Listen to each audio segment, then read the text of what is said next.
Home Finance Hacks. Thank you for joining in, and we are going to make it a good one tonight as always. But what if I told you that your loan officer, your lender, might be getting over on you when it comes to how much you're actually paying in discount points for purchasing that home? Think about it for a minute. A lot of people don't know how the mortgage industry works. A lot of people don't know how the financing industry works. So they rely on the expertise of subject matter experts in that field in order to get the information that they need to be able to do things such as purchase a home, which for most people becomes the largest purchase of their life. However, what if I were to tell you that there have been people who have spent way more money than what they should have spent in discount points and origination fees to close on a home, or rather I should say what they would have spent had they have been better informed of what their other options were. That's what we're going to be talking about in this episode, or this broadcast rather, of Home Finance Hacks. So loan estimates that I'm going to show you, these are actual loan estimates. You're not going to see any of the names. So the innocent or the guilty can be protected. I'm not putting anyone out there on blast, but I'm actually going to show you some actual loan estimates and information that you're going to want to make sure that you seek out on your actual loan estimate when you're going to purchase a home as well. So let's jump straight on into it, because as always, I don't like to belabor things with just small talk. So getting on into things, this is what I am showing you. So this is the closing cost details section of the loan estimate. If you get a loan estimate, you're going to see a section that looks similar to this, and it might look a little different in terms of, some stylistic things, but all of the same information will be there under a closing cost details section. You've got here this section, which is your loan costs, which includes your origination charges. This is where we're going to spend most of our time at today. But beside here, you've got other costs, which are like your taxes and government fees, recording fees, transfer taxes, prepaids. Prepaids are property taxes and insurance. So when you go to purchase a home, if you hear anyone, your loan officer or real estate agent or anyone talking about, prepaids, those are property taxes and insurance that you also have to pay, or rather that's paid and put into an escrow account so that the taxes and insurance can be paid on your behalf when it's time to pay those things. You've got your escrow payments here. There's homeowner's insurance or initial escrow payment and closing. So this is the money that initially needs to be put into your escrow account to fund it. And again, like I said, that's for property taxes and insurance. So that's what goes into your escrow account. You've got services that you can't shop for, i.e. you don't shop around for your appraisal. That is selected for you. You don't shop around for your credit report, all that. So services you can't shop for. There's another section in another page of the loan estimate that's actually services that you can shop for. So there's some options that you have there as well. But like I said, in this broadcast, we are going to be spending most of our time here in this origination charges section. What I want to show you is that, well, first, let me explain something really quick. When you go to purchase a home, your origination charges are what a loan officer may have to charge you for the interest rate that you get, whether or not you get charged origination points or discount points. They call them discount points, which can be a little bit deceiving because you're actually not getting a discount. You're actually paying more. But in any case, these are things that your loan officer or your lender might charge you for a particular interest rate. For example, let's say you're going to purchase a home, and that home that you're going to purchase is a $300,000 home, and it comes at a 7% interest rate. Let's say that 7% interest rate does not cost you anything. That means you don't have to pay anything to get that 7% interest rate.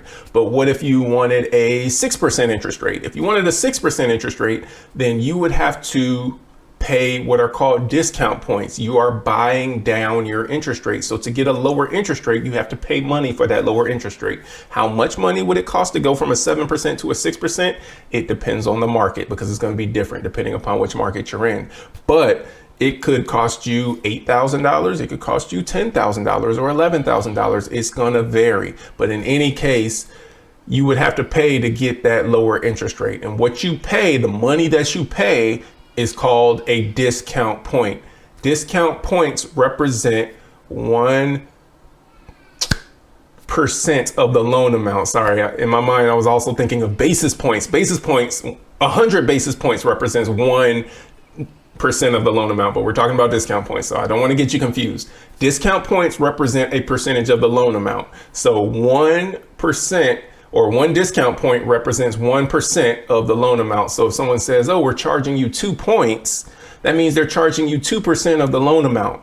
So if you have a $300,000 loan that you're getting for a home, then 2% of that $300,000 is $6,000. And that's what they're charging you in order to get, that interest rate that you're trying to get. So that just gives you an idea of if they say, oh, you're going to be charged 1.5 points, or, that's 1.5% of whatever your loan amount is. So you can do the math. Oh, I've got a $400,000 loan amount and they're charging me 1.5%. Wow, that's $6,000 that they're charging me for, just the interest rate portion of this loan. So that gives you a little bit of clue. But another thing that I also recommend to people, do not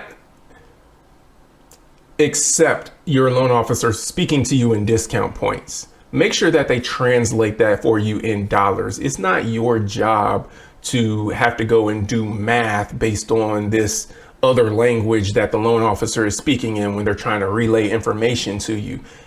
When they say, or if they say, hey, it's going to cost two points or 3 points or 1.5 discount points, have them translate that into dollars and tell them, hey, what is that going to be in dollars? And that way you can actually know what it's actually going to be costing you in dollars. So that's what discount points are. Now that we have that, let's get back into our slideshow here. So you see up here, we've got loan cost origination charges. So 7.40, we'll say 7.47, it's just over 7.47% of the loan amount is what this particular individual was paying in discount points. Now, for this particular loan size, that came to $25,000, a little over $25,000, which is a high amount.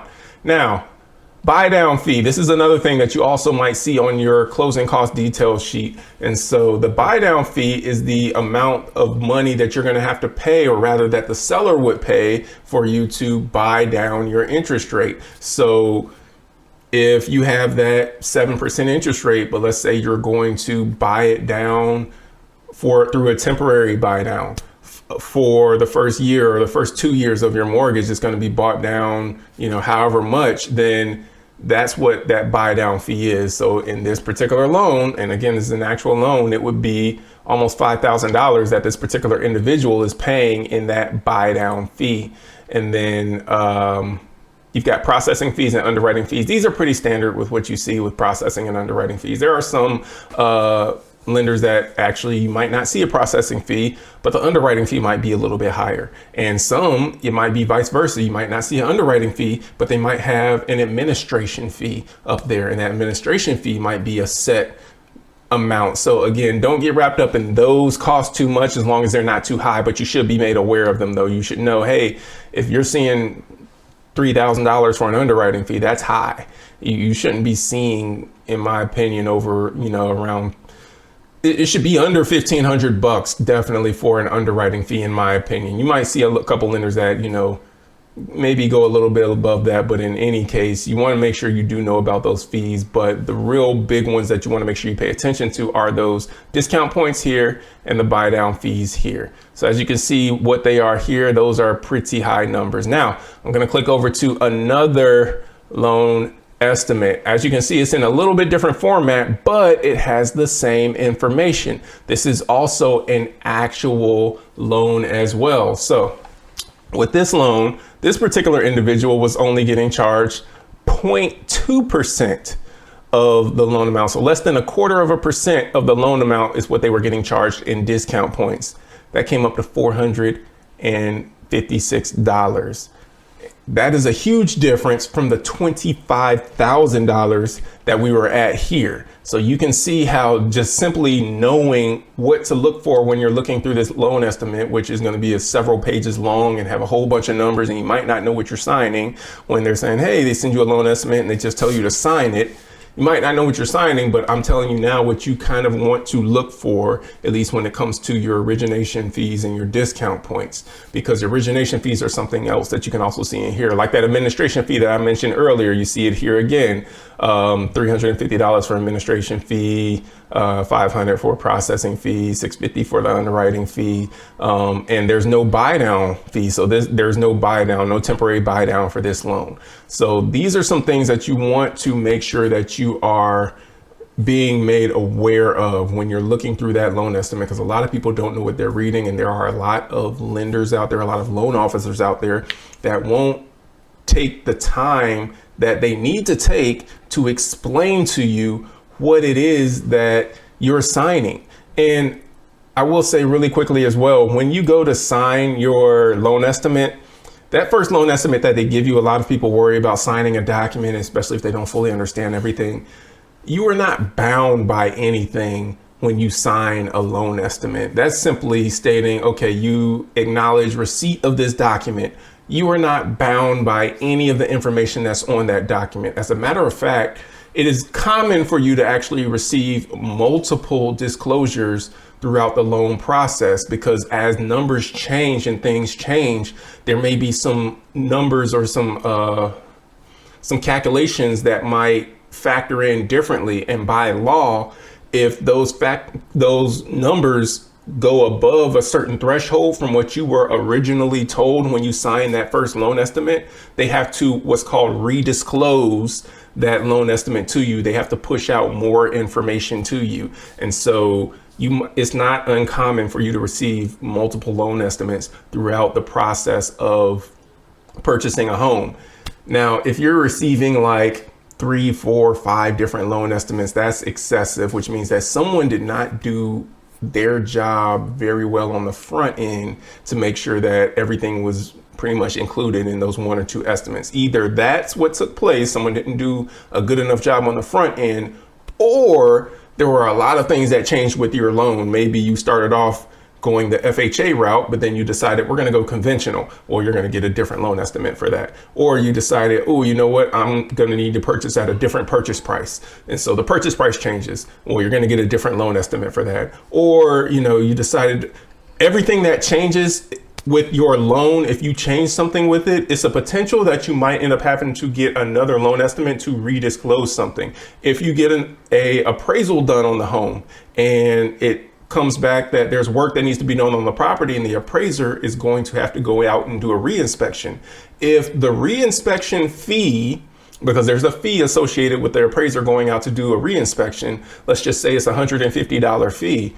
If the reinspection fee was not originally disclosed on that loan estimate that was sent to you, they're going to have to send another loan estimate or another disclosure to disclose that fee that is as a result of you now needing a reinspection for an appraisal. So that, again, there are a lot of things that can cause it. So it's not always just a loan officer that did a bad job. Sometimes it's just a lot of different things that are changing with your loan. So new disclosures are going to have to go out.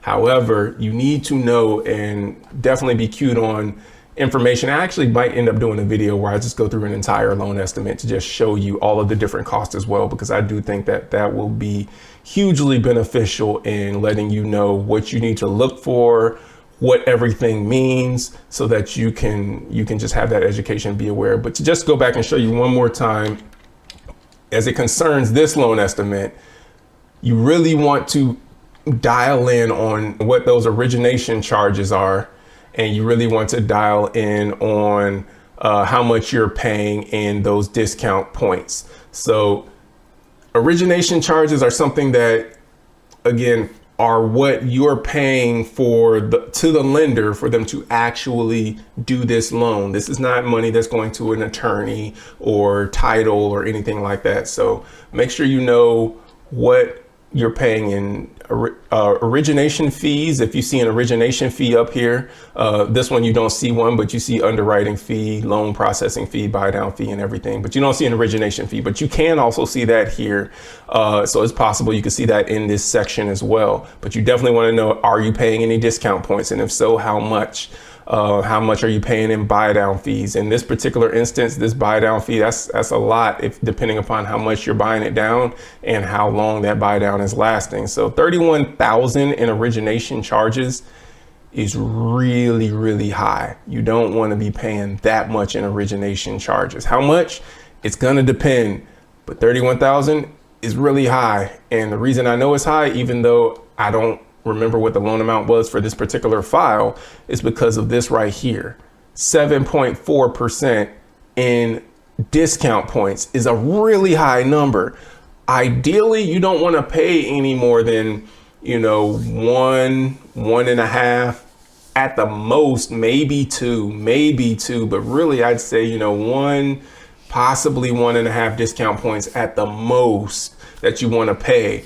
If you're paying almost 7.5% in discount points, that's a really high number. That means that you're paying, in my opinion, way too much for the interest rate that you're getting, and you need to start looking into some other options, or looking into what else is it that, I have available to me. So that's what I have for you. Hopefully it's been beneficial. Again, I think I am going to put together an entire home finance hacks where we just briefly go through all of the different sections in the loan estimate, so that you have a clear view and picture forward of what it is that is included in that loan estimate, so that you can know what to look for, and you can know how to compare apples to apples as well. Because most people just compare loan officers based on interest rates. They say, oh, this lender is offering me a 6% interest rate, but this lender over here is offering me a 5% interest rate. And so I'm gonna go with the 5. But if that 5 is gonna cost you $25,000, do you really wanna go with that 5, or do you wanna go with the 6? Those are some of the things that you need to look out for. So I'm going to put that together. So expect to see that in the coming weeks. And until then, check out all of the other content that will be dropping throughout the week. So take care, be blessed, and we'll see you next Tuesday.